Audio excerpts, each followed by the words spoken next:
고백함으로써 예배드리도록 하겠습니다. 나는 전능하신 아버지 하나님 천지의 창조주를 믿습니다. 나는 그의 유일하신 아들 우리 주 예수 그리스도를 믿습니다. 그는 성령으로 잉태되어 동정녀 마리아에게서 나시고 본디오 빌라도에게 고난을 받아 십자가에 못 박혀 죽으시고 장사된 지 사흘 만에 죽은 자 가운데서 다시 살아나셨으며 하늘에 오르시어 전능하신 아버지 하나님 우편에 앉아 계시다가 거기로부터 살아있는 자와 죽은 자를 심판하려 오십니다.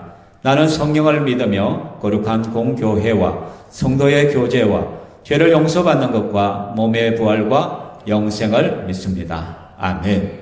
이 시간 함께 찬양하겠습니다. 우리의 유일한 소망과 기쁨이 있다면 그분은 예수 그리스도이심을 우리가 함께 고백하기를 원합니다.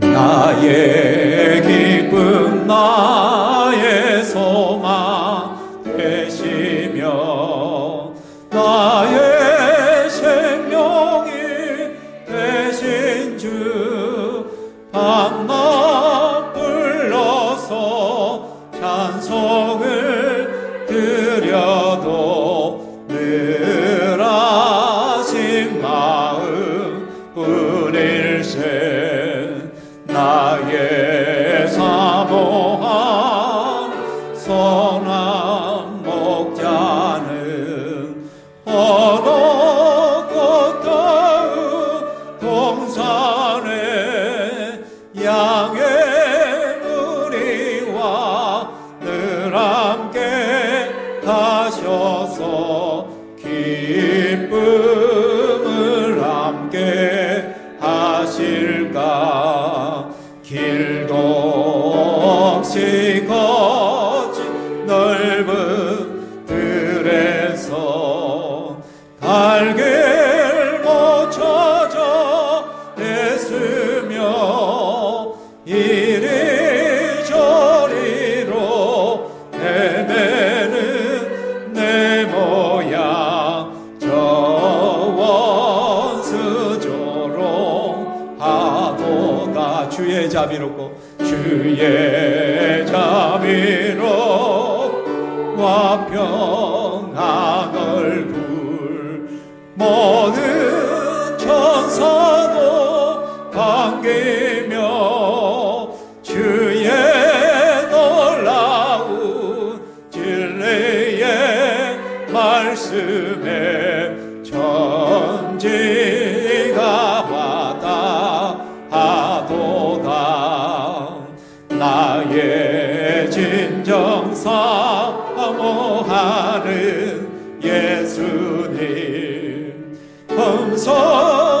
음성조차도 반갑고 나의 생명과 나의 참 소망은 오직 주 예수 뿐일세. 아멘. 아멘. 지난 한 해를 우리가 돌아볼 때 모든 것이 주님의 은혜임을 우리 함께 고백할 수 있기를 소망합니다. 은혜 우리 함께 찬양하겠습니다.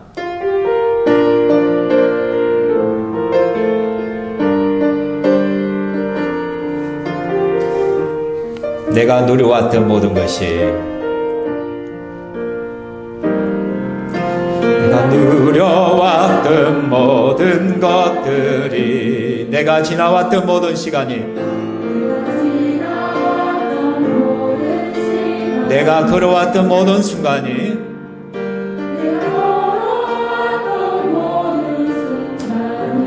당연한 것 아니여 은혜여서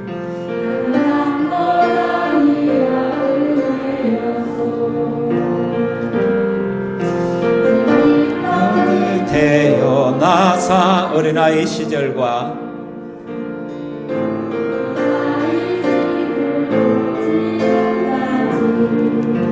숨을 쉬며 살며 꿈을 꾸는 삶 당연한 것 아니라 은혜였소. 내가 하나님의 자녀로 살며 오늘 찬양하고 예배하는 삶, 복음을 전할 수 있는 축복이 당연한 것 아니오네요서, 당연한 것 아니라 은혜여서, 모든 것이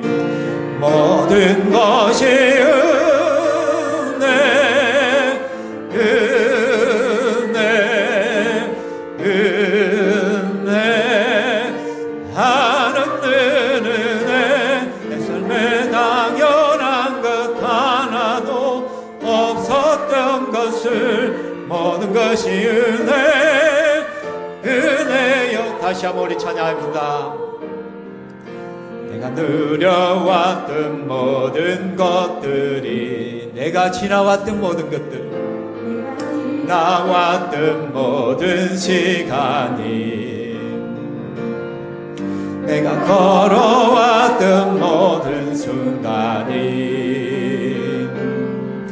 당연한 것 아니라 은혜여서, 아침 해가 뜨고 저녁에 노을, 봄의 꽃향기와 가을의 열매, 변하는 계절의 모든 순간이 당연한 것 아니라 은혜여서, 모든 것이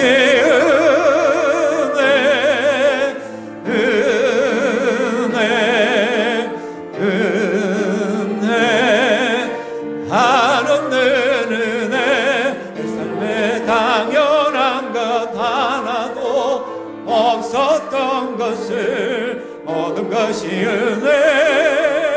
은혜여서, 내가 이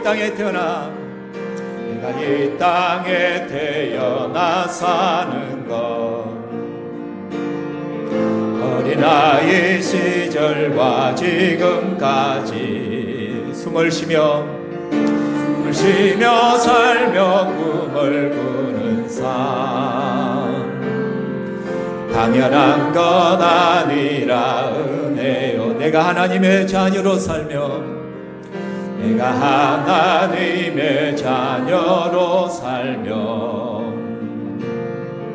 오늘 찬양하고 예배하는 삶,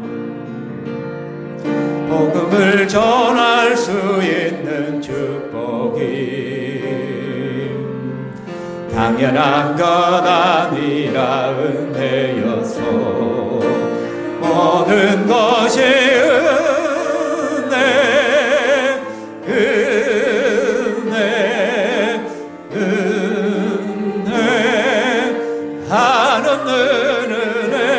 내 삶에 당연한 것 하나도 없었던 것을, 모든 것이 은혜여, 모든 것이 은혜, 모든 것이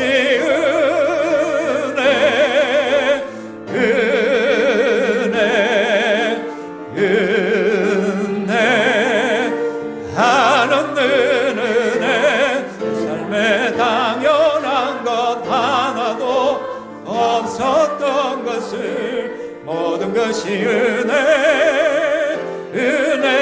다시 한번 모든 것이 은혜, 모든 것이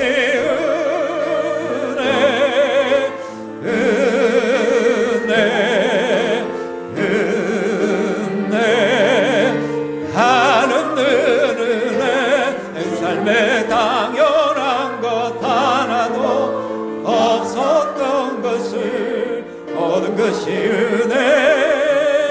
은혜여서, 모든 것이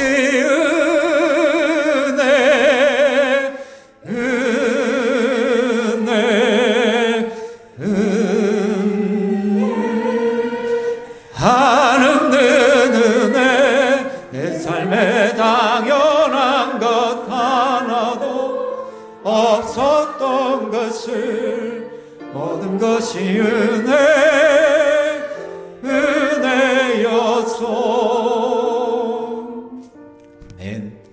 우리가 함께 일어나셔서 나는 예배자입니다 찬양하겠습니다.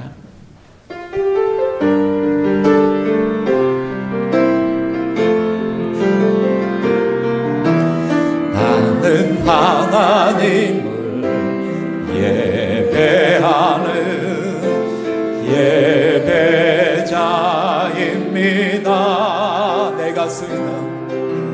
내가 서 있는 곳 어디서나 하나님을 예배합니다. 내 영혼 거룩한 은혜를 향하여 내 마음 완전한 하나님 향하여 이곳에서 바로 이 시간 하나님을 예배합니다. 나의 평생에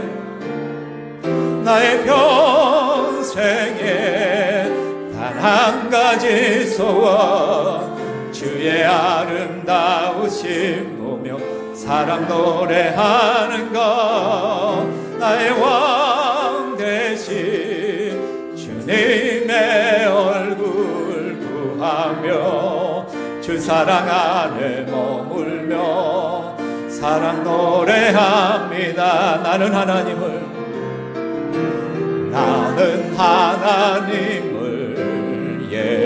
예배하는 예배자입니다. 내가 서 있는 곳 어디서나 하나님을 예배합니다. 내 영혼 거룩한 은혜를 향하여 내 마음 완전한 하나님 향하여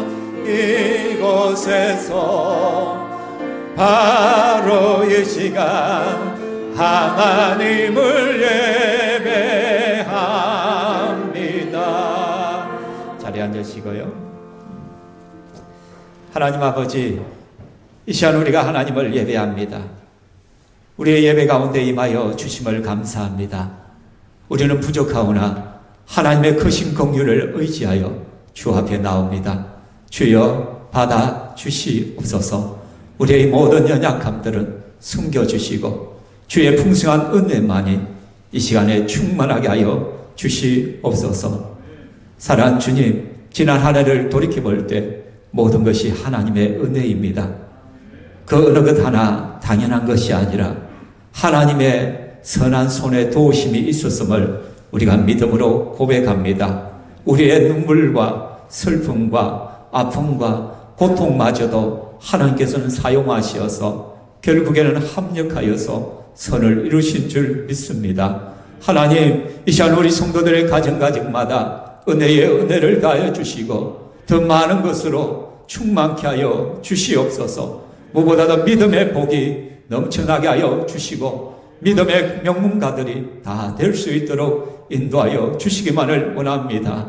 또한 이 시간에 하나님 세례를 받는 이가 있습니다. 하나님께서 기억하여 주시고 오늘 통하여 또 예수 그리스도를 믿음으로 온전히 모든 성도들 앞에 교회 앞에 고백함으로써 새로운 생일을 맞는 시간이 온데 그의 남은 인생을 붙들어 주시고 주님께서 그의 삶을 통하여 영광받아 주시옵소서. 이 시간 부족한 종이 주의 말씀을 들고 섰습니다.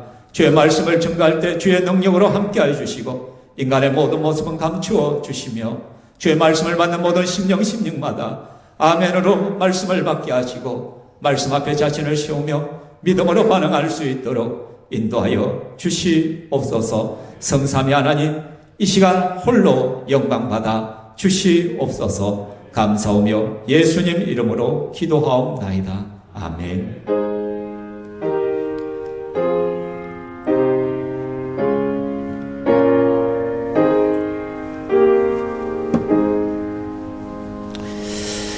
아멘. 이 시간에는 세례식이 있습니다.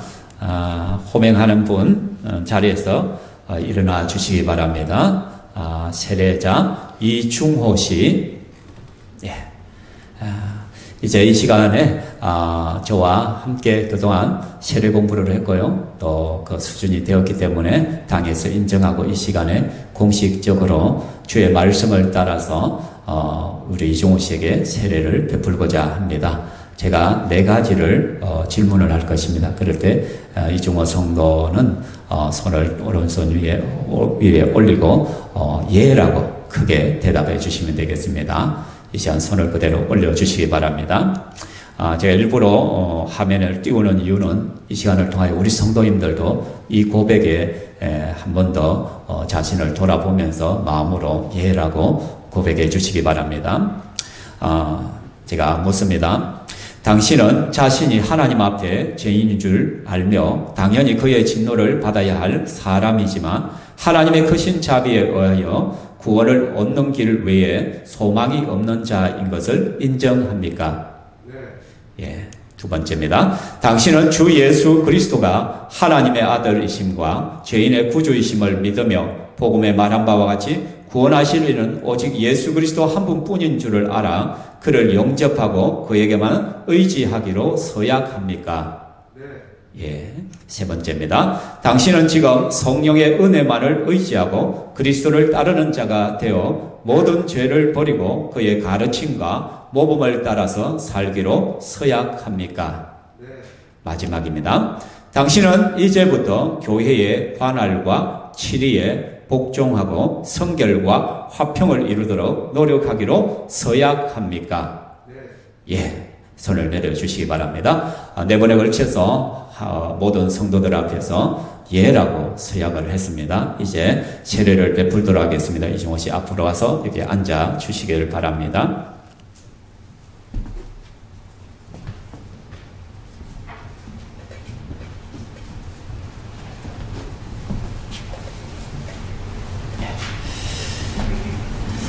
제가 세례를 드리겠습니다. 주 예수를 구주로 믿는 이종호 씨에게 내가 성부와 성자와 성령의 이름으로 세례를 주노라. 아멘. 이 시간 제가 기도하겠습니다. 살아계신 하나님 아버지, 이 시간 성부와 성자와 성령의 이름으로 세례를 베풀게 하심을 너무나 감사합니다. 이제 세례를 받은 이종호 씨를 붙들어 주시고 남은 평생 예수 그리스도와 동행하는 삶이 되게 하여 주시고 하나님 나라와 의를 위하여 살게 하여 주시옵소서. 신앙생활을 하지만 또 여러 가지 힘들고 어렵고 포기하고 싶은 마음이 들 때도 있을 테운데 그럴 때도 성령께서 온전히 지켜 구하여 주시고 내가 예수 그리스도를 구주로 믿는 자답게 선한 삶을 살아가게 하시고 하나님의 기쁨이 되게 하시고 모든 성도들과 교회에도 기쁨이 될 수 있도록 인도하여 주시옵소서. 그의 모든 삶을 하나님 앞에 의탁합니다. 영광받아 주시옵소서. 감사하며 예수님 이름으로 기도하옵나이다. 아멘.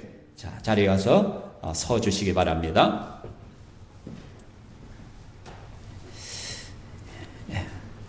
자, 제가 공포하겠습니다.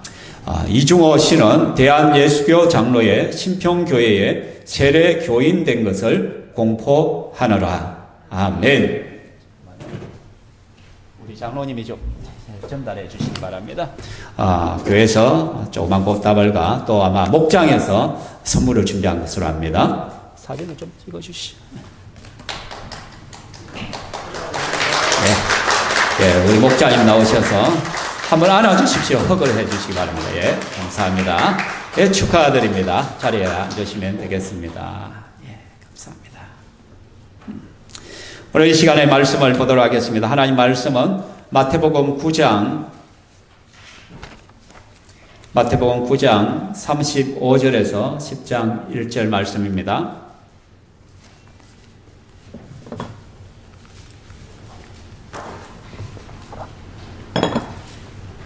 마태복음 9장 35절에서 10장 1절 말씀 제가 봉독해 드리겠습니다. 예수께서 모든 도시와 마을에 두루 다니사 그들의 회당에서 가르치시며 천국 복음을 전파하시며 모든 병과 모든 약한 것을 고치시니라. 무리를 보시고 불쌍히 여기시니 이는 그들이 목자 없는 양과 같이 고생하며 기진함이라. 이에 제자들에게 이르시되 추수할 것은 많되 일꾼이 적으니 그러므로 추수하는 주인에게 청하여 추수할 일꾼들을 보내주소서 하라 하시니라. 예수께서 그의 12제자를 부르사 더러운 귀신을 쫓아내며 모든 병과 모든 약한 것을 고치는 권능을 주시니라. 아멘. 사람들은 늘 무언가에 관심을 가지고 있습니다. 본다는 의미와 또 마음이란 마음이죠. 우리는 눈으로 보지만 실제적으로는 마음으로 보는 것이죠. 내 마음에 품은 것을, 항상 욕망하는 것을 주의 깊게 우리가 보게 되어지는 것이죠. 이것은 아이들이나 어른이나 할 것 없이 모든 사람에게 다 있는 것입니다. 그죠? 어떤 사람은 뭐 스마트폰에 관심이 많잖아요. 그래서 신제품만 나오면 항상 갈아치워야 되는 그런 마음이 있잖아요. 그죠? 그리고 또 스마트폰에 마음이 뺏긴 사람은 예배 중에도, 예배가 시작되었는데도 자꾸 손으로 만지작거리는 그런 분들도 있더라고요. 관심이 지금 다른 곳에 가 있는 것이죠. 그죠? 뭐 우리 젊은이들이나 우리 청소년들은 뭐 게임 같은 것에 관심이 있잖아요. 또 우리들은 돈에 관심이 있습니다. 뭐 어른들은 부동산에 참 많이 관심이 있잖아요. 그죠? 뿐만 아니라 뭐 명품 가방이라든지 옷이라든지 막 그런 것들에 또 관심을 가지는 분들도 있습니다. 또는 성공에 대한 집착, 관심들이 우리 속에는 누구나 다 있죠. 또 어떤 분들은 쾌락, 어떤 즐거움, 기쁨 그런 것에 빠져서 하나님을 놓치는 경우들이 굉장히 많잖아요. 여러분 아시다시피 저는 볼펜에 굉장히 관심이 있습니다. 그래서 저는 볼펜을 선물로 받으면 제일 기분이 좋습니다.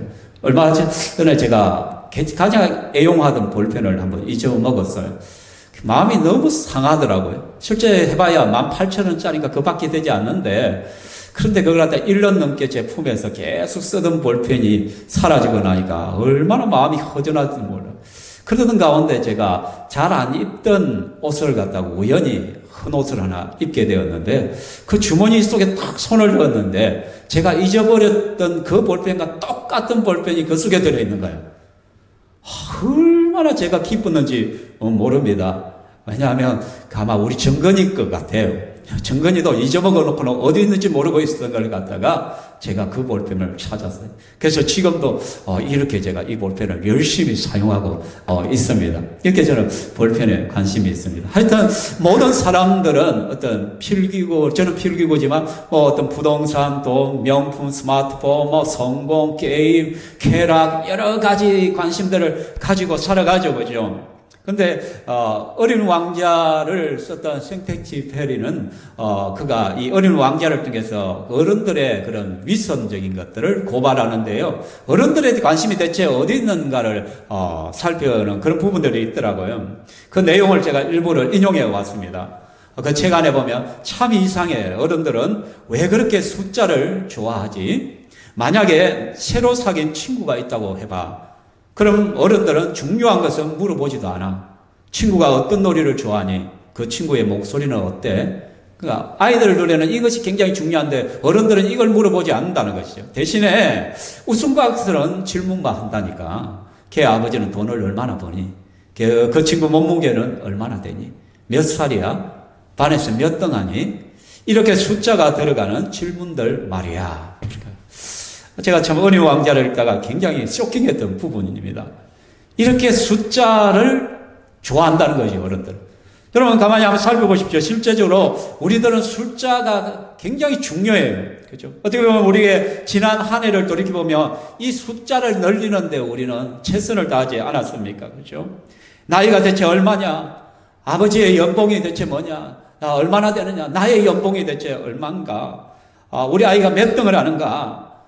우리는 몇 평에 살고 있는가? 자동차는 몇 cc를 지금 타고 있지? 저 옷이 대체 얼마짜리지? 저 가방은 얼마짜리야? 저 목걸이는 얼마짜리야? 그럼 우리는 숫자에 너무 민감하단 말이에요. 그래서 우리는 평생을 통하여 열심히 일하고 노력을 하는데, 지난 한 해를 열심히 뛰어왔는데, 어떻게 보면 그 숫자를 늘리기 위한 우리의 삶이었는지도 모른다는 거죠. 어떻게 하면 좀 더 높은 숫자를 내가 가질 수 있을까? 아마 여기에 전혀 동의하지 않는 분은 거의 없을 것이라 저는 생각합니다. 솔직히 부인하기 어려운 것이잖아요. 사랑하는 성도 여러분, 그렇다면 우리 예수님은 어떠하냐는 거예요. 우리 예수님의 관심사는 대체 어디에 있냐는 거예요. 예수님도 숫자에 관심이 많은 분이었을까? 근데 제가 성경을 아무리 살펴봐도 예수님이 정말로 중요하게 여겼고 관심을 가졌던 그 대상은 무엇이냐? 그것은 바로 사람이었다는 거예요. 사람. 예수님의 최고 관심 대상은 사람입니다. 사람. 예수님께는 언제나 무리라 지칭되는 수많은 사람들이 따라다녔죠. 그죠? 예수님의 말씀을 듣기 위하여, 어떤 이들은 예수님에게 고침을 받기 위하여, 또 어떤 사람들은 예수님에게 어떤 피로들을 채울 수 있을까 하는 마음으로 따라다닙니다. 어떤 사람은 예수님에 대한 호기심을 가지고 따라다녔다는 것이죠. 그렇게 많은 사람들을 만났을 때 예수님은 하나님 나라의 말씀을 가르치고 또 천국을 선포하시고 또 그들을 고쳐주기도 했습니다. 그런데요, 예수님은 숫자에 관심이 없었어요. 이 시간에 모인 자들이 대체 몇 명이 있는가? 지금 내 설교를 듣고 있는 사람들이 대체 몇 명이나 와 있는가? 내가 고친 사람의 숫자가 대체 몇 명인가? 예수님은 전혀 관심이 없어요. 아마 이 말씀을 하면 어떤 사람들은 성경에 숫자가 있던데요. 근데 그 숫자는 누가 기록한 거예요? 제자들이 기록한 거예요. 예수님이 몇 명이나 모였더냐? 오늘 몇 명이나 내가 세례를 줬지? 뭐 그런 건 전혀 없단 말이에요. 제자들이 그건 관찰하고 한 5천 명 모였더라 그렇게 했을 뿐이지. 그만큼 예수님은 숫자에 관심이 없어요. 오직 예수님이 가르치는 사람이에요. 한 사람이라도 예수님을 필요로 하는 사람이 있다면 예수님은 그 먼 거리까지 찾아가시더란 것이죠. 여리고 성에 삭개오라는 한 사람이 있었단 말이에요. 그 삭개오가 예수님을 간절히 찾는다는 그 마음을 아신 예수님께서 그 여리고까지 들어가셔서 삭개오를 만나 주셨다는 것이죠. 사마리아로 의도적으로 들어가셔서 나인성에 있는 그 사마리아에 있는 그 한 여인을 하나님께서 만나 주시고 예수님이 그에게 영원한 생수를 부여하시죠. 또 나인성의 과부의 그 눈물을 아시는 주님께서 친히 찾아가셔서 나인성 과부의 그 아들을 살려주심으로 그 여인의 눈물을 깨끗이 씻어 주시더란 것이죠.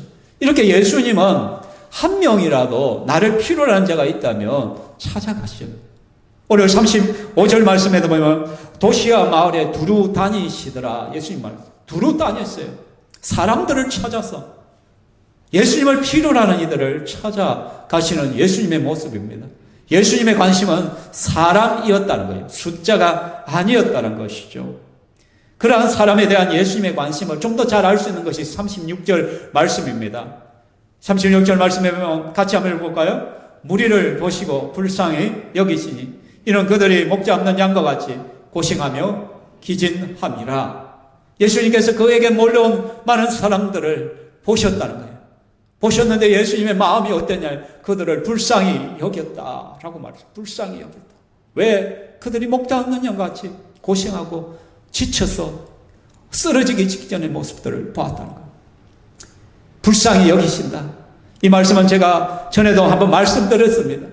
이 단어는 창자가 찢어지는 듯한 아픔, 슬픔을 느낀다는 단어입니다. 원래 창자라는 단어에서 나온 것이 슬퍼하다는 단어이기 때문에 예수님께서는 사람들을 볼 때, 영혼들을 바라볼 때 마치 창자가 찢어지고 끊겨지는 그런 아픔과 고통을 느꼈다는 것이죠. 우리는 흔히 예수님께 말하면 하나님께 따지잖아요. 과연 하나님이 내 마음을 아실까? 나의 아픔을 아실까? 나의 형편을 아실까? 그렇죠? 목사는 몰라도 하나님은 알아요. 하나님은 우리의 모든 형편을 보시고 불쌍히 여기시는 분이십니다. 우리 예수님이 뭔가를 액션을 취할 때는 늘 불쌍히 여기시는 그 마음이 발동할 때 움직이시기 시작합니다. 그 예수님께서 왜 그렇게 그들을 불쌍히 여기셨는가? 그들의 겉모습을 본 것이 아니란 것이죠. 만약에 예수님께서 사람들의 겉모습을 봤다면 그렇게 불쌍히 여기지 않을 거예요. 이 세상에 사는 사람들의 모습을 보십시오. 얼마나 잘 먹고 잘 살고 얼마나 잘 입어요. 그렇죠? 지금 여러분들이 입고 오시는 옷들도 얼마나 다 좋아요. 실제적으로. 그렇죠? 우리는 풍족하게 먹어요.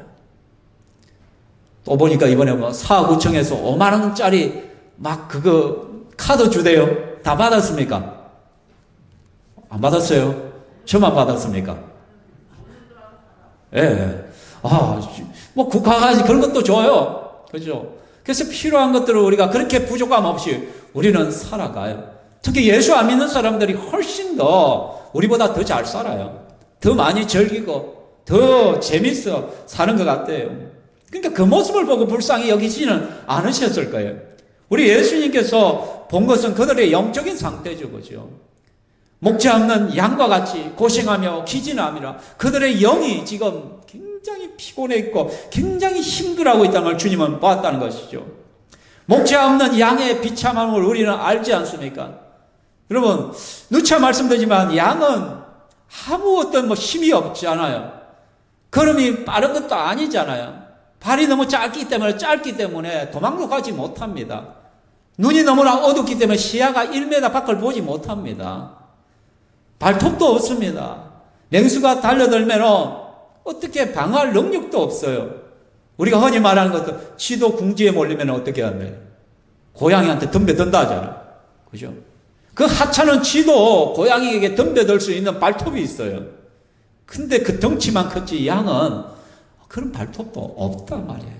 가장 약한 존재가 양과 같다는 거예요. 양이란 존재는 목자 없으면 죽은 목숨과 같은 것이죠.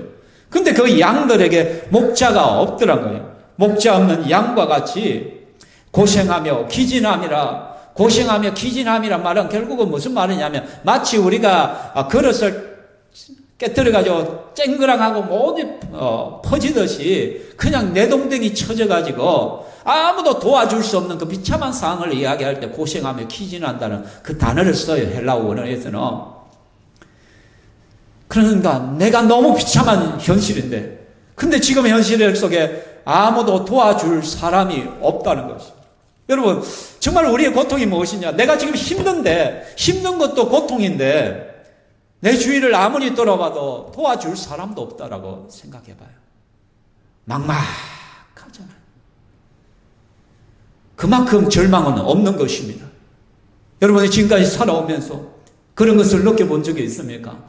지금 내가 너무나 힘들어 있는데 너무나 고통 가운데 있는데 너무나 아파하고 있는데 이제는 눈물도 메말라서 더 이상 나오지도 못할 정도로 괴롭고 있는데 근데 아무리 돌아봐도 도와줄 사람이 없어요. 내게 힘을 보태줄 사람이 없는 거예요. 그 모습이 마치 예수님께서 그 무리들을 봤을 때 딱 그 느낌이었다는 말이에요. 그렇죠? 북한의 현실들을 보면서 너무 배가 고파서 그죠? 눈이 흐려져 가지고 갑자기 환영이 보이지 그죠? 그래서 그 닭이 지나가는 줄 알고 닭을 잡아가지고 푹 구워가지고 먹으려니까 결국은 자기 자식을 잡아먹는 일까지 북한의 현실들이 나타나잖아요. 탈북자들의 정원 속에 그런 것들이 있어요. 절망인데 도와줄 자가 없나. 너무나도 비참한 그 현실을 보는 것 같은 것이. 우리 주님께서 우리 이 세상의 사람들을 바라볼 때 그와 같다란 것이죠. 물론 예수님 당시에 목자들이 있었습니다. 이스라엘의 목자를 세운 자들이 있었죠. 그들이 누구였습니까? 제사장들이죠. 바리새인들이죠. 서기관들이죠. 종교 지도자들이죠.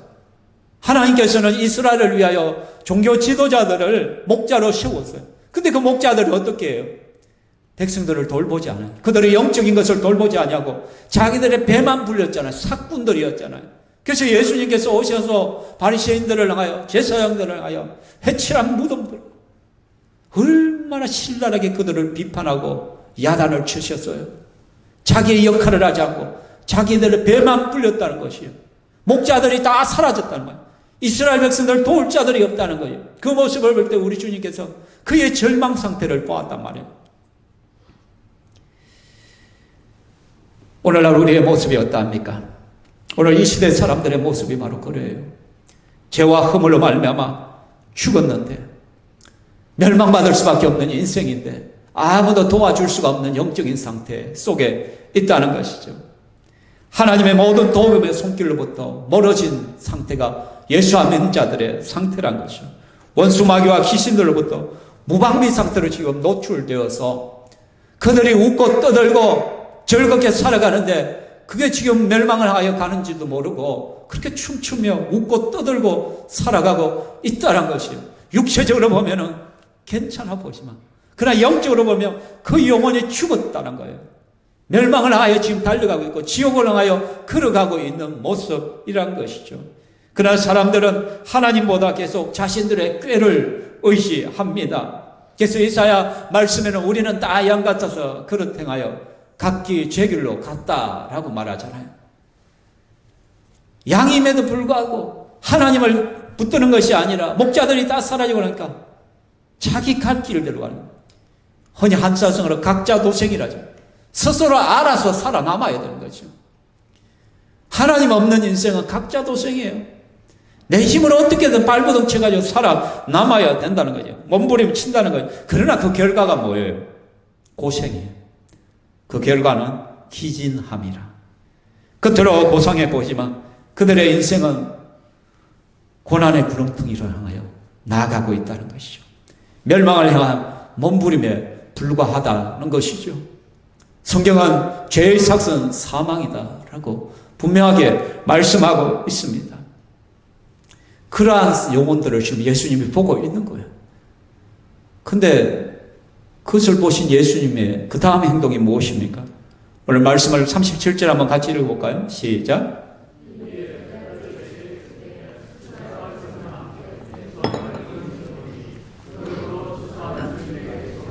추수할 일꾼들을 보내주소서 하라 합니다. 얘들아, 한번 보아라. 추수할 것은 이렇게 많은데 추수할 일꾼이 없다. 그러므로 너희는 추수하는 주인에게 추수할 일꾼을 보내달라고 기도하라. 예수님께서 말씀하는 것이죠. 여기서 추수하는 주인은 하나님 아버지를 말씀하는 것이죠. 추수할 것은 바로 무리들이죠. 하나님을 알지 못하는 자, 예수 그리스도를 만나지 못하는 자들을 의미하는 것이죠. 죄인들을 말합니다. 심평에 있는 모든 사람들을 의미합니다. 추수할 일꾼들은 누굽니까? 주님의 종들이죠. 제자들이죠. 추수하는 자들은 천사들이 아닙니다. 제자들입니다. 사람입니다. 사람. 우리 예수님께서는 일꾼으로 천사를 세운 것이 아니라 사람, 일꾼을 세우기를 원하신다는 거죠. 결국 이 말씀은 그 무리들을 바르게 인도하고 양육해야 될 참 목자를 달라고 기도하라고 지금 명령하고 계시는 것입니다. 그러나 우리가 알잖아요. 실제로 예수님 자신이 이스라엘의 참 목자 되십니다. 나는 선한 목자라. 선한 목자는 양들을 위하여 목숨을 버리거니와. 예수님은 이스라엘의 참 목자로 이 땅에 오셨습니다. 기진하여 멸망 가운데 있는, 죽음을 향하여 달려가고 있는, 아무 도움을 받지 못하는 그들을 향한 예수님은 선한 목자로 이 땅에 오셨습니다. 선한 목자로 오셔서 십자가를 지시고 결국 우리의 모든 죄 문제를 해결하시고 우리를 구원하실 메시아 되십니다. 그렇지만 예수님은 이제 지금 공생의 기간이에요. 한 1년이 지났기 때문에 앞으로 한 2년 정도 더 사역을 하시겠죠. 그런데 예수님은 육체를 입고 오셨단 말이에요. 육체를 입으신 예수님은 행동 반경이 제한을 될 수밖에 없는 것이죠. 그리고 2년 후에 십자가를 지시고 이 땅을 떠나갈 것입니다. 그렇다면 예수님의 빈자리를 이제 다른 사람들이 채워가야 됩니다. 그래서 예수님은 예수님의 동역자들 지금 세우기를 원하시는 것이죠. 그 일꾼들을 보내달라고 기도하라는 것입니다. 여러분은 추수 날에, 추수 시절에 일꾼이 없는 농부들의 마음을 한번 생각해 보십시오. 피가 마르죠. 속이 바짝바짝 타 들어갑니다.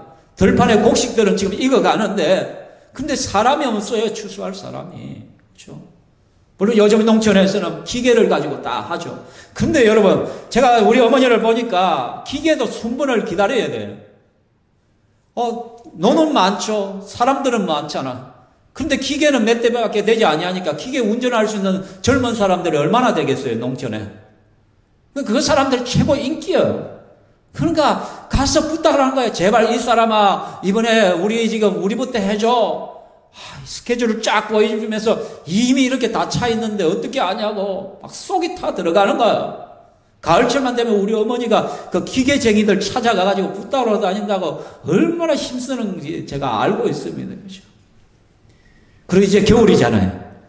겨울에 뭐가 나와요, 이제? 우리 좋아하는 딸기가 나오잖아요, 딸기. 딸기 하우스를 가보십시오. 지금 사람들을 못 구해서 난리예요, 지금. 이철이면 우리 어머니에게는 대목입니다.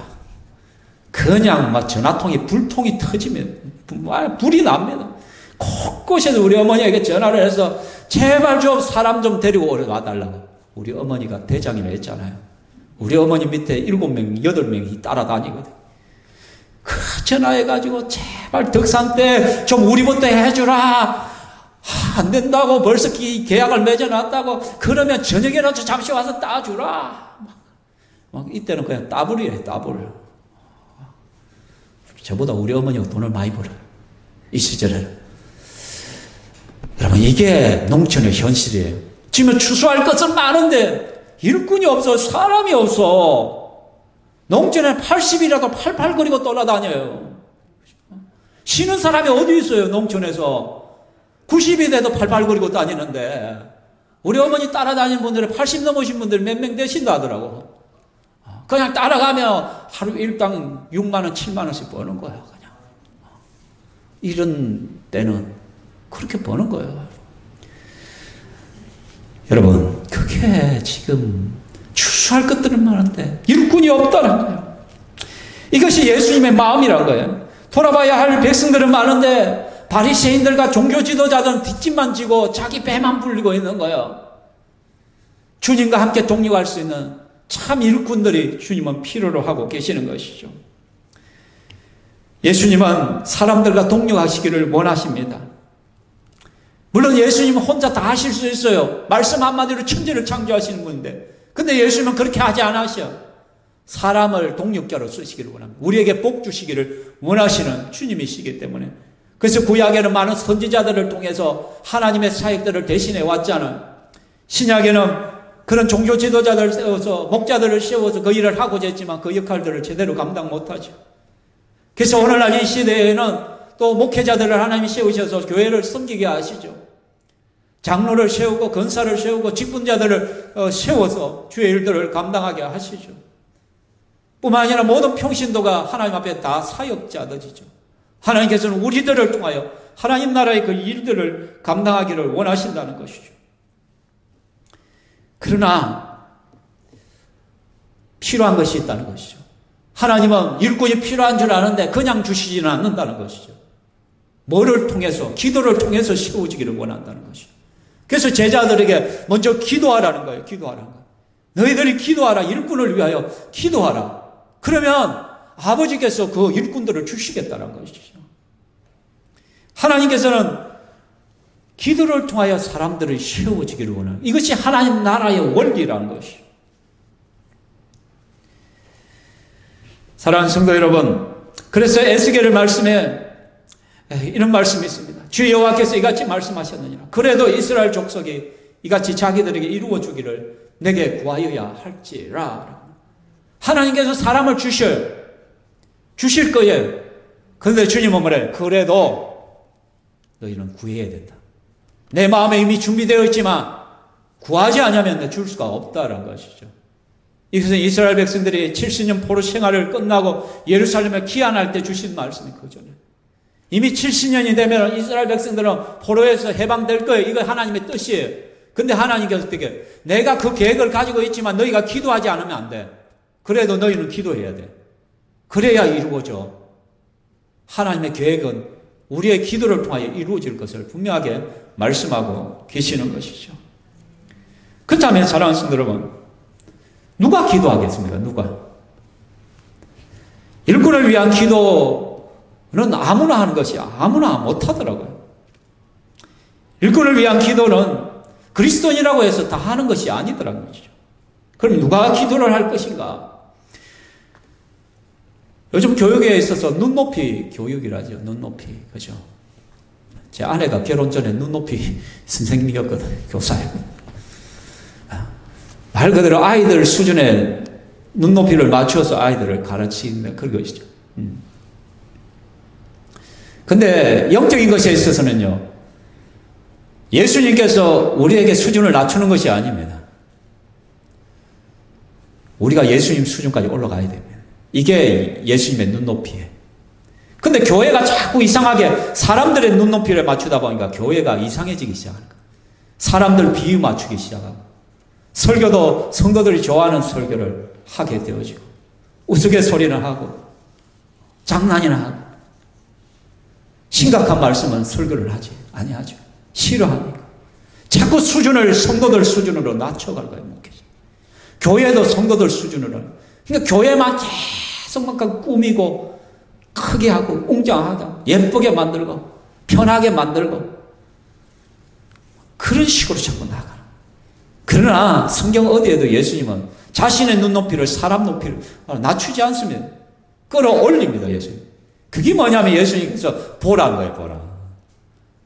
추수할 일꾼은 없다. 추수할 사람 대상은 저렇게 많은데 그래서 너희들 보라는 거예요. 먼저 그것을 보고 느끼란 거예요. 느끼라. 예수님의 마음을 너희가 느끼란 거예요.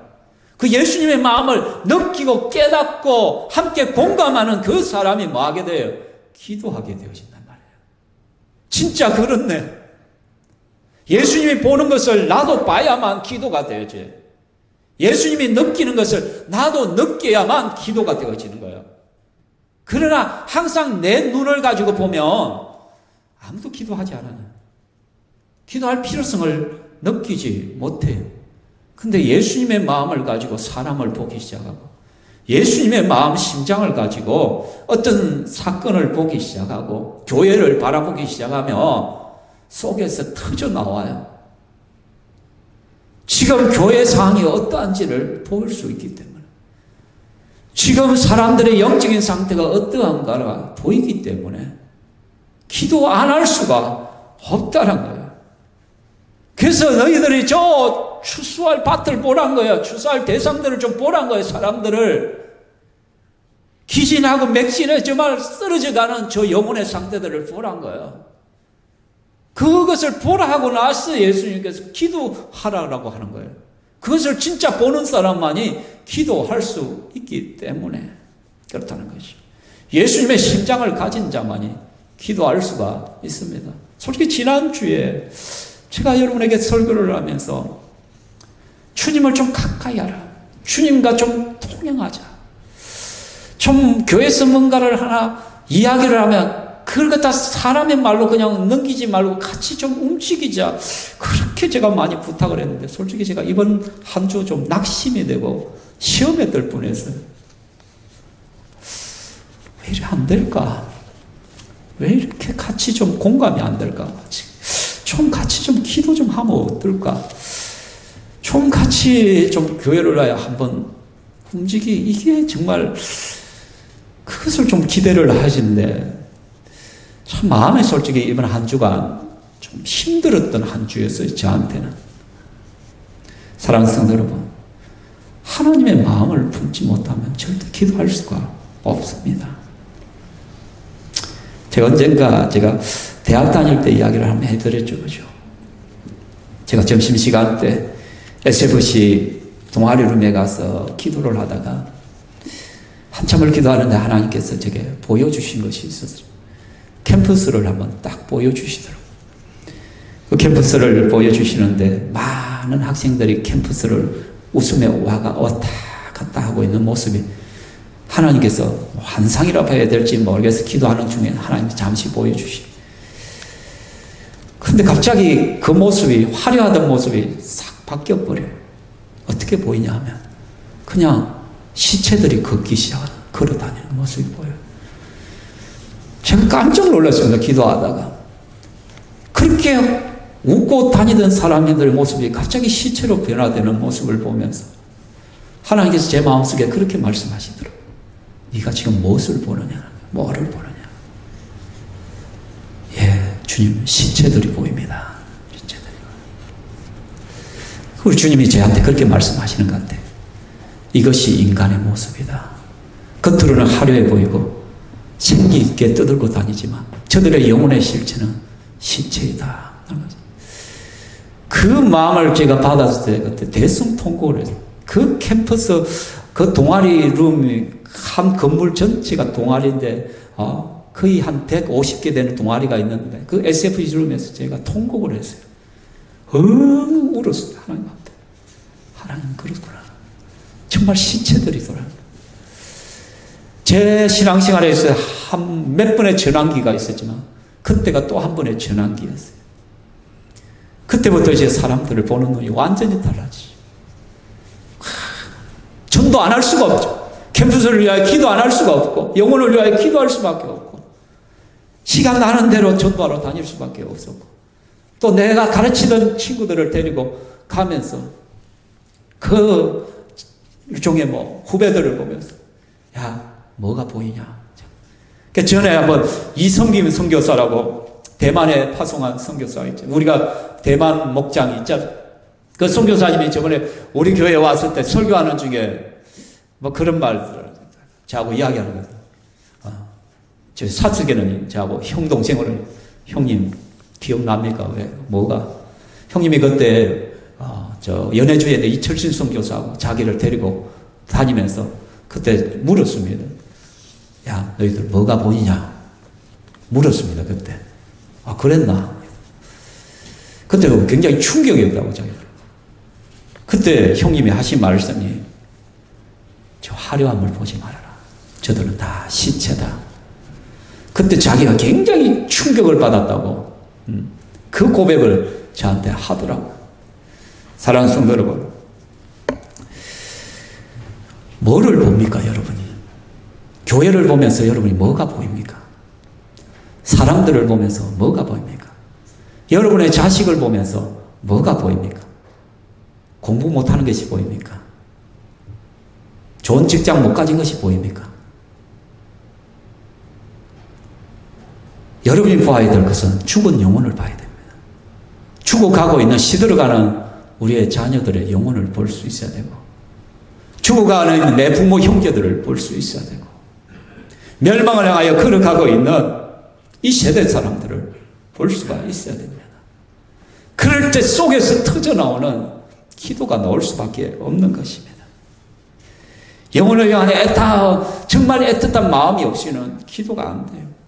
기도도 해도 근성으로 기도합니다. 통성으로 기도하시다 해도 입이 짤딱짤딱 열리지도 않게 돼요. 왜? 그 마음이 없는데 무슨 그냥 하라니까 하긴 하는데, 그런데 그 영혼이 보이기 시작하면 속에서 그냥 터져 나와요. 입을 열어서 기도합시다. 그거 할 필요가 없어요. 사랑하는 성도 여러분, 그 마음을 가지고 우리 주님은 구하라라고 말한 거예요. 기도하라. 근데 10장 1절 말씀 같이 한번 보겠습니다. 시작. 예수께서 그의 12 제자를 부르사 더러운 귀신을 쫓아내시며 모든 병과 모든 약한 것을 고치는 권능을 주시니라. 아멘. 근데요, 기도를 시켜놓고 10장에 딱 들어간 게 뭐냐면 제자들을 부르시는 장면. 이게 한 장 차이지만 간극은 있죠. 물론 연달아 된 것은 아니에요. 그 사이에 조금 시간이 흐르게 기도할 수 있는 시간을 주겠죠. 그리고는 어느 시점이 되니까 예수님께서 12 제자를 딱 부르세요. 무슨 말이에요? 예수님은 이미 다 준비시켜 놨어요. 그 무리들 속에 예수의 12 제자들이 다 있었어요. 근데 기도하라고 해요. 그럼 어떤 사람들이 세워지냐, 직분자로 세워지냐, 하나님의 일꾼으로 세워지냐, 기도한 그 사람이 직분자로 세워져요. 결국 일꾼으로 세워지는 거예요. 기도 없이는 절대로 일꾼이 되실 수가 없어요. 그래서 가장 중요한 원리가 있다면, 그것은 바로 우리가 기도할 때 그때부터 예수님께서 주의 종들, 일꾼을 준비하시는 것이 아니라 예수님은 이미 오래전에 그 일꾼들을 다 준비시켜 놨어요. 준비시켜 놨는데 기도를 딱 하면 드러나게 돼 있어요. 기도하면 나타나게 돼 있어요. 근데 신기하게도 그 기도한 사람들이 다 결국은 일꾼이 되어져요. 이게 하나님 나라의 법칙이에요. 그래서 여러분, 기도하지 않는 사람이 일꾼이 될 수가 없어요. 직분자들, 이번 주가 오는 주 수요일이면 우리 권사님 세 분이 은퇴를 하십니다. 은퇴식을 가십니다. 세 분 은퇴하고 나면 이제 세 분 권사님 남죠. 협동 권사님 한 분하고 두 분의 권사님이 남는 거죠. 다시 권사님을 뽑아야 됩니다. 근데 제가 공동회의를 할 수가 없어요, 솔직히. 일꾼이 되려면 기도를 해야 돼요. 기도하는 사람을 찾을 수가 없기 때문에. 집사님들도 또 뽑아야 될 일꾼들을 또 세워야 돼요. 기도가 안 되는데 일꾼을 세워서 어떻게 하겠습니까?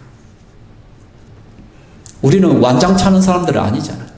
하나님 나라는 영적인 것이기 때문에 하나님 앞에 엎드려 기도하는 자가 일꾼으로 서야 되는데, 9장에 나타난 제자들과 10장의 제자들은 다릅니다. 9장에는 많은 무리 속에 있는 제자들이에요. 이제 10장에는 예수님이 친히 이제 선택해서 발탁한 12사도가 되어지는 것이죠. 그렇죠? 그래서 기도는 위험합니다. 기도가 왜 위험하냐? 기도하면 일꾼 되기 때문에. 그래서 아마 여러분들 일꾼 되기 싫어서 기도 안 하는 거죠. 무서워서. 그죠? 기도하는 자가 세워지기 때문에 기도하는 그 사람에게 사명을 주시고 기도하는 그 사람에게 예수의 눈을 주셔요. 예수님의 마음을 주셔요. 이게 연결되어 있어요. 기도하는 자가 일꾼이 되고 일꾼이 되어서 기도하는 자의 눈은 달라요. 기도하는 자는 사람이 다르게 보여요. 교회가 다르게 보여요. 일이 다르게 보여요. 모든 것이 새롭게 보이기 시작한다는 것이죠. 물론 우리는 얼마든지 기도 없이도 일할 수 있어요. 내 재능을 가지고 내 열심을 가지고 할 수는 있죠. 그러나 우리 주님은 내 재능을 앞세우기보다는 기도를 먼저 앞세우기를 원하시는 주님이십니다. 주님은 오늘 우리를 모시고 우리에게 영적인 안목으로 교회의 형편들을 보기를 원하십니다. 교회를 위하여 눈물을 흘리며 애통하며 주의 종을, 주의 일꾼을 보내달라고 기도하는 자들을 주님은 찾으십니다. 주님은 지금 우리를 향해서 일꾼을 위해 기도하라고 합니다. 교회 학교 교사들을 위하여 기도하라고 합니다. 직분자들을 위하여 기도하라고 말씀을 합니다. 복음의 전도자들이 일어나기를 기도하라고 주님은 우리에게 요청하고 있습니다. 기도는 하나님으로 쉬지 못하게 하는 것입니다. 이사야 말씀으로 마무리 짓고자 합니다. 이사야 6장에 보면 하나님께서 사람을 찾잖아요. 같이 한번 읽어보겠습니다. 주께서 이르시되 내가 누구를 보내며 누가 우리를 위하여 갈고 하시니 그때 내가 이르되 내가 여기 있나이다 나를 보내소서 하였더니 라고 말씀합니다. 우리 주님께서 이사야 선지자를 향하여 소리쳤죠. 내가 누구를 보내며 누가 우리를 위하여 갈고, 누가 내 사명을 위하여 나의 일을 위하여 갈 사람이 대체 누가 있을까? 한탄하고 있을 때 이사야가 내가 여기 있나이다 나를 보내주소서라고 말씀합니다. 말씀의 결론입니다. 우리 주님은 우리를 불쌍히 여기십니다. 우리의 형편을 아십니다. 그래서 우리 주님께서는 수고하고 무거운 짐진 자들아 다 내게로 오라 내가 너희를 쉬게 하리라 말씀을 합니다. 그래서 우리는 그 주님의 품에 이미 안겼습니다. 주님을 따르는 자입니다. 이제 주님께서 다시 말씀합니다. 너희들은 추수할 일꾼을 위하여 기도해라. 지금 일꾼들이 필요하다. 그 주님의 명령에 순종하여서 예수님의 마음으로 기도합니다. 또 기도할 때 주님께서는 일꾼들이 드러나게 합니다. 그 사람들을 세워서 하나님의 동력자로서 주의 일을 감당합니다. 여러분이 나는 장로가 아니고 나는 장집실사가 아니고 나는 권사가 아닌데요. 그러나 하나님 나라의 모든 사람들은 다 사역자입니다. 만인 제사장이라 하잖아요. 모두가 하나님 앞에 영적인 제사장들이요. 모두가 다 사역자입니다. 그래서 여러분은 내년을 위해서 1인 1사역에 반드시 동참하시기 바랍니다. 어떤 영역이라도 여러분이 한 곳이라도 동참을 하셔서 주의 몸된 교회를 위하여 같이 섬겨 나가시고 또 교회를 위하여 예수님의 마음을 가지고 계속해서 기도하는 자로 설 수 있기를 주의 이름으로 축원합니다. 아멘. 이 시간 우리 한번 찬양하겠습니다. 찬양할 때 이사야의 그 고백을 우리도 같이 할 수 있기를 원합니다. 주님 내가 여기 있사오니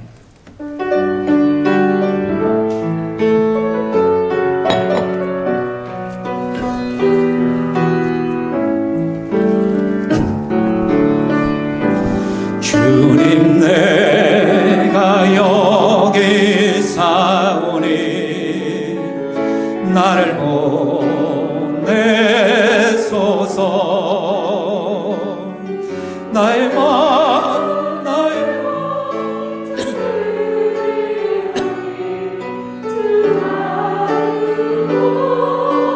주님 내가 여기 있사오니 주님 내가 여기 있사오니 나를 써주소서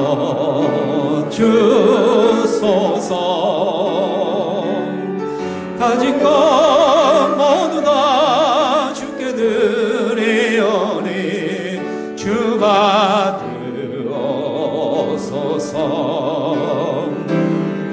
할렐루야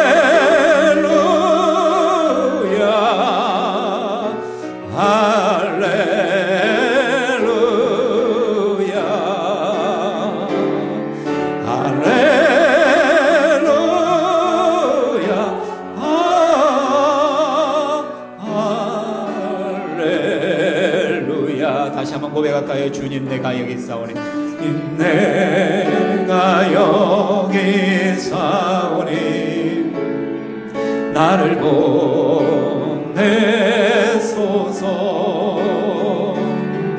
나의 마음 주께 드리오니 주 받으옵소서 주님 내가 여기 있사오니 나를 써주소서 가진 것 모두 다 주께 드리오니 주 받으옵소서 할렐루야 할렐루야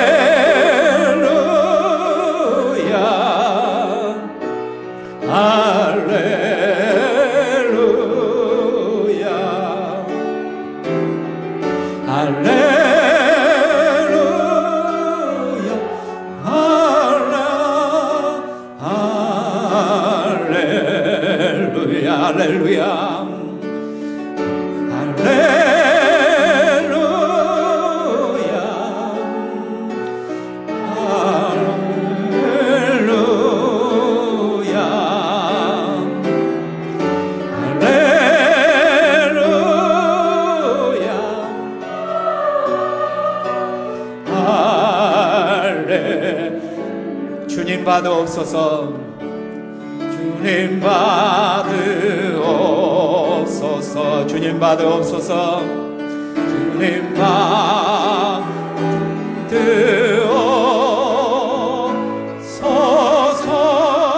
받으옵소서 이 시간 우리 함께 기도하기 원합니다. 하나님은 하나님의 마음을 가지고 하나님의 눈을 가지고 세상을 보기를 원하고 세상을 보는 뿐 아니라 교회를 보기를 원합니다. 그래서 주의 마음을 가지고 하나님 나라를 위하여 달려가기를 소망하죠. 그리고 또한 하나님의 눈을 가지고 기도하는 자를 찾으십니다. 또 그 기도하는 자들을 통하여 일꾼들을 세우시기를 원합니다. 하나님, 그동안 내가 좀 부족함들이 있었지만 주님이 이 시간 내 마음을 받아 주시옵소서. 하나님, 잘 안 되지만 한번 시도해 보겠습니다. 한번 노력해 보겠습니다. 하나님, 나를 사용하여 주시옵소서. 또한 하나님, 내 힘으로 되지 않는 걸 너무나 잘 압니다. 주의 은혜가 필요합니다. 나에게 주님의 은혜를 덧입혀 주시옵소서. 우리 함께 기도하겠습니다. 하나님 아버지, 이 시간 우리가 하나님 앞에 나아갑니다. 주께서 우리를 받으시고 인도하여 주시옵소서. 우리가 주님 앞에 얹어있습니다.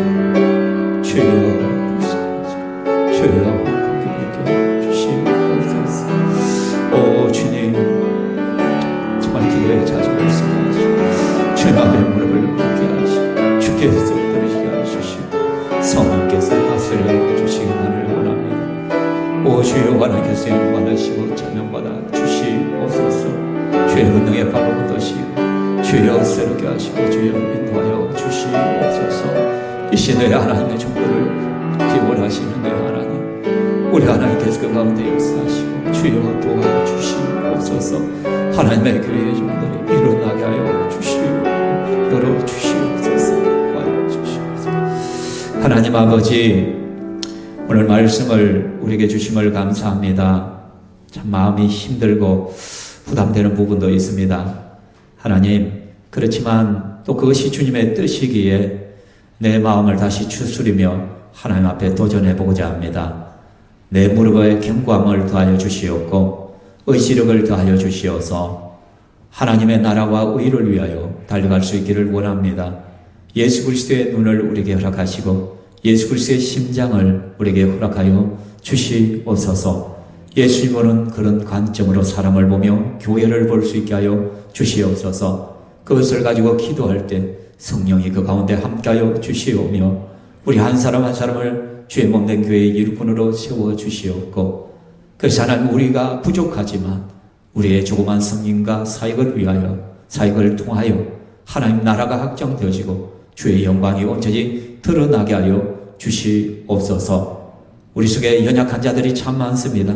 하나님께서 어루만지시고 치유하시고 회복시켜 주시옵소서. 또한 이 시간에 믿음으로 헌물을 하나님 앞에 올려드립니다. 주여 받아 주시옵소서. 힘들고 어려운 시절입니다. 감당할 수 있는 새 힘을 주시고 지혜를 다하여 주시오며 가정이 하나님의 복을 받고 누릴 수 있도록 도와주옵소서. 감사하며 예수님 이름으로 기도하옵나이다. 아멘. 주 예수 그리스도의 은혜와 하나님의 사랑과 성령 하나님의 교통 위로하심이 이 자리에 함께 주의 건축들 머리 위에 영원토록 있을지어다. 아멘.